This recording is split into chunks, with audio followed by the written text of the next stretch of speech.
What are we talking about today?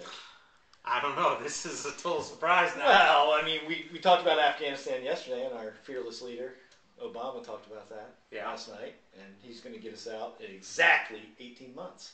That's what he says. Yes, another. Is he really changing? Did you vote for change? I voted for change. Change you can't believe. What we did was we changed from Iraq to Afghanistan. He's going to make another fine Republican president, just like Bill Clinton. So, as Bill Clinton sold us out down the road with that free trade, now that we have all this industrial capacity left in America, so when people return from the war, they'll have something to do. No, we don't have. We have capacity. We just don't make anything anymore. What happened to that? What happened? That's a major problem here.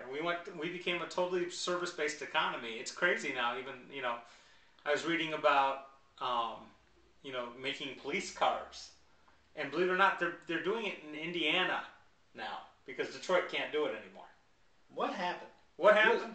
Did Wall Street sell us out? That's always my contention. That Wall Street sells us out. Wall Street will tell you it's the union's fault and the cost of labor. But I can tell you that the quality of the labor that was building these vehicles in this country was by far, far superior to what they're doing in overseas. And somewhere people have to pay for quality. You pay for it one way or the other.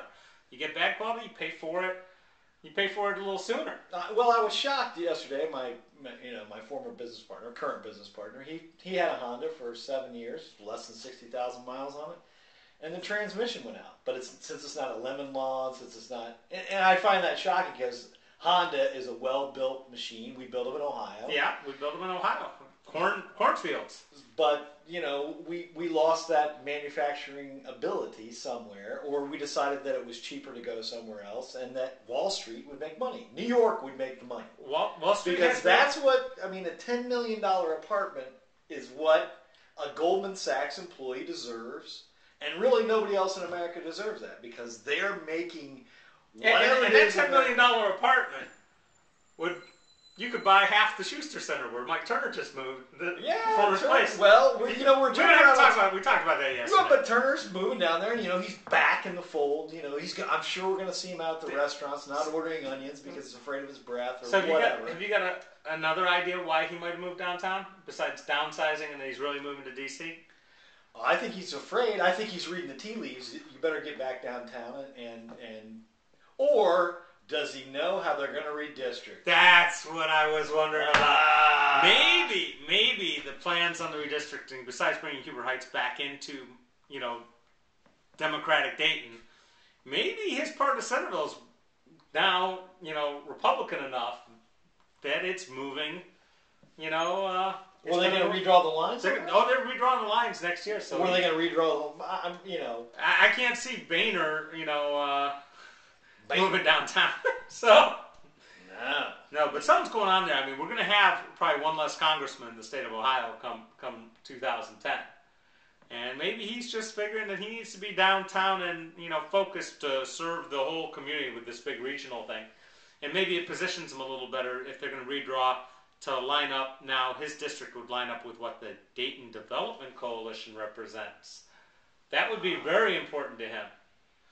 But it's the same old criminals making the same decisions the last 20 or 30 years. So what are you going to get? I mean, when you get the same people making the same decisions with no...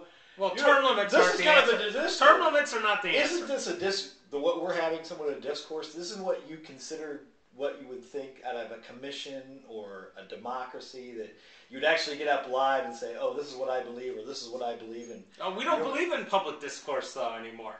Well, because... And we write laws that you can't read. Because the public doesn't know what's good for them. And if the public doesn't know what's good for them, then obviously the people in charge know what's good for them, and fleecing them is what's good for them. Making them poor, making them hungry, making them strive to do better. If they're all struggling like that, they don't have time to organize and start a revolution, right? Well, but we have time to do that, don't we? Are we starting a revolution here on YouTube? Aren't we? Well, yes. That's a subject for another day. So back to one other thing. Ohio used to be a strong agricultural state. More so than, known as a manufacturing state, but we did a lot of manufacturing. I'm not so sure that we shouldn't be moving back to agriculture in a big way. And, I mean, the breadbasket of America might be the breadbasket of the world, because I'm hearing things about rice having problems around the world because of poor rainfall and rising temperatures. And there's a lot of people who eat a lot of rice, and well, I've been on this for the last 10 years. We gobbled up. I mean, you can go out and talk to some of the people in Clinton and Highland counties where I'm sure Turner, spends a lot of time. Oh, yeah. He wouldn't know what a farm looked like if he had to. Long story short is these guys were lamenting some of the best farmland in America, absolutely America, right, being paved over. And that's always been my contention, too, is that we have a great agricultural, yes, you can say we can ship in stuff from all over the world, but, oil is somewhat of a declining resource. So we'll have to be more locavores, and we should promote that. But maybe when we don't have any population left, maybe what we should be doing is farming on some of that land that we're taking out of service for residential and urban use. But but that's thinking. And thinking implies socialism. But free market solves everything. Don't you know? Well, we'll wait for the free market to solve everything, and we'll be back tomorrow. Thank you. Bye.